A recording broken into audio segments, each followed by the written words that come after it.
Have you ever sent a Teams message to try and help someone out, only to find yourself in an unplanned meeting for 2 hours later that day?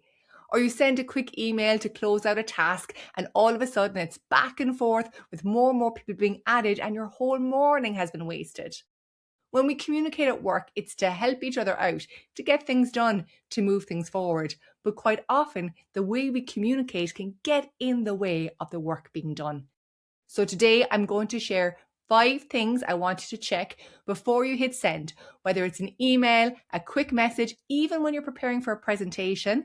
These 5 simple and quick checks can make all the difference and reduce that unnecessary rework. So let's get into it. Now, when a message doesn't land right, it doesn't just disappear, it creates this chain reaction, and you and I know this well. There's the follow-up questions, there's the quick call just to clarify, there's the meeting that got scheduled, and even the mental load of tracking whether people understood what you meant. And look, it's not because you're bad at communication, it's because in today's workplace, we are optimizing for speed. People are looking for a fast response, they're looking to get things done quickly, they're looking to close things out as fast as they can. But the problem is sometimes that means the message isn't as clear or as considered as it could be. All right. Before you send anything at work, I want you to run through these 5 simple checks. The first check is why. Why are you sending the message in the first place? This is so simple, but we miss it so much because, again, we're in responsive mode, in reactive mode. So why are you sending the message? What outcome do you want to achieve? Do you want to inform somebody, persuade them, or inspire them? What action do you want them to take? Think about this. What is the purpose of your message? And there are a few outcome prompts that you can give yourself just to check whether or not you've got this clear before you ever send it out to somebody else. You could ask yourself, by the end of this meeting, I will be able to do what? You could say, by the end of the conversation, what's the next step going to be? Or what will the response from the email allow you to do? Thinking about what's going to happen after the communication, after the email, after the message makes you focused on that why, that purpose, that outcome, and makes your communication clearer. Now, the next thing you want to consider is who is the message for. Quite often we just default to our usual people. We add everybody into the email thread, or we ping things off to the same person we always talk to because that's our habit. And a lot of the time, that's fine, but a little bit of intention goes a long way. Make sure you're only messaging the people who need to be informed or who can give you the information that you need. There is no need for you to add people in for the sake of it. Trust me, they have plenty of messages already to be dealing with. But more importantly than that, before you hit send, you have to put yourself in the other person's shoes. Because when we receive any kind of request, any kind of message at work, we're usually thinking one of 2 things. Why should I care about this? And what's in it for me? Now, if you take a moment before you send anything out to see if you have answered those questions clearly for your recipient, it will make it so much easier to move things forward, all right? So why should they care about the message you're sending? What's in it for them if there is something that they need to be aware of, okay? And answer those, make sure that they're clear, that they're upfront, and that you know what they are, more importantly, before you ever send it over. Now, when you're thinking about what you want to achieve and again, who you're talking to, it's important to consider what channel is best, okay? Because sometimes we're going to be looking for a quick message over Teams. Another time it's going to be a scheduled meeting. Another time it could be an email, all right? And it all depends on what you're communicating, who you're communicating with, and again, the outcome that you want to achieve. So there's lots of different ways we can communicate at work. And I would always say that how and where you communicate depends on who you're trying to reach. So if there are a few people that you talk to a lot at work, so it could be your direct team, it could be your manager, it could be a few people in other departments, take the time to figure out what their preference is. Okay, so will you always find them inside an email with attachments and a lot of information? Will you always find them waiting until you can get a one-to-one conversation on Teams or something like that? Will you always find them picking back and forth quickly in the chat? How do they communicate best? And a little trick for you here is if you want to make sure they get your message clearly, go to their preferred channel and their preferred mode. Okay, it's all about you making it easy for them to get your message, receive it, understand it, and come back to you so that you can achieve that outcome that we've identified earlier. Okay, so how and where you communicate depends on who you're trying to reach. And look, honestly, it also depends on the message. So I always say, how many emails does it take to achieve what could have been agreed in one good meeting? Or how many meetings could be avoided by a well written email? All right.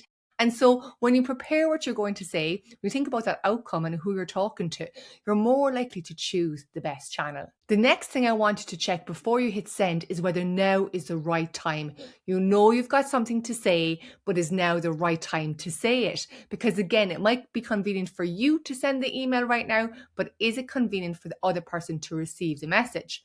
So, for example, if the other person or people are already receiving a huge amount of communication around the same time, your message could get lost. If they're very focused on a project or a deadline, they might not have the attention to pay to what you're saying. Now, again, I know you cannot be hyper considerate of every single individual all day long you're communicating, of course, but just a quick pause to ask yourself, is now the right time to send the message?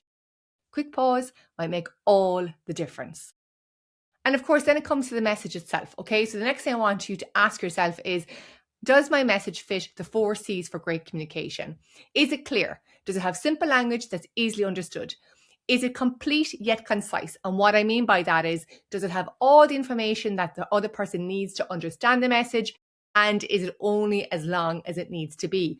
This is where things like supporting links or attachments can come in really helpful to make sure you find that balance.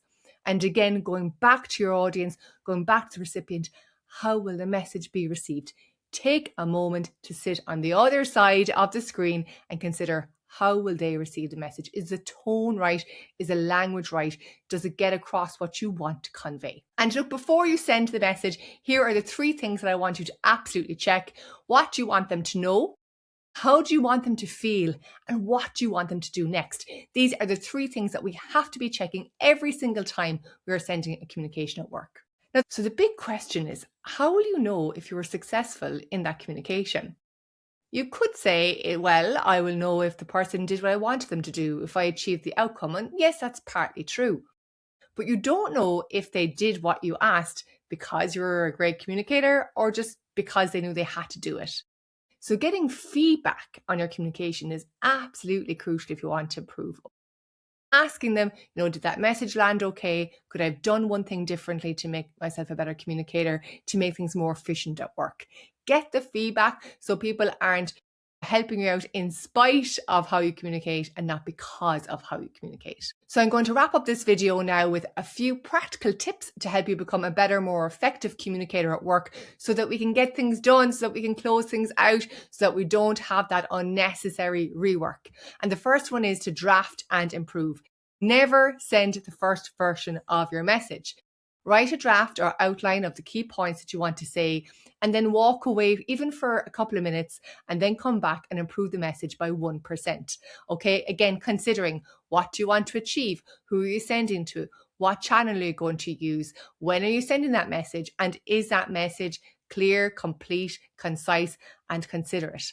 Then I want you to practice when it comes to your communication. So when it comes to verbal comms, I want you to record yourself on your phone and play it back. Okay. If you're concerned about non-verbal communication, like your facial expression, hand movement, those things, practice in front of a mirror and read written communication aloud to check the tone. And one of my favorite things that I really like to do when it comes to email is I'll send myself the email from my desktop to my phone and I'll read it on a different device just to see how it lands. Again, being considerate of the other person. And I always do that when it's a very important message I'm sending. And then finally, the feedback. Please always ask for feedback. Say, if I could improve just one thing about my communication style, what would you suggest I focus on? And then listen to the feedback and build it back into your next communication straight away. When we do this, what we're doing is we're becoming more effective communicators at work, which means that things are going to get done more easily. The day is going to run more smoothly. There's going to be less of those unplanned meetings and those unnecessary email chains which just disrupt our whole day. And wouldn't that be great? So here's what I want you to do straight after this video. I want you to take a look at the next message you're going to send at work, whether that's through Teams, whether that's through Slack, whether that's an email, however it is. I want you to run through the points we covered off in this video. I want you to improve your communication just slightly, one small tweak to make that a little bit better, and see how you get on. Let me know in the comments.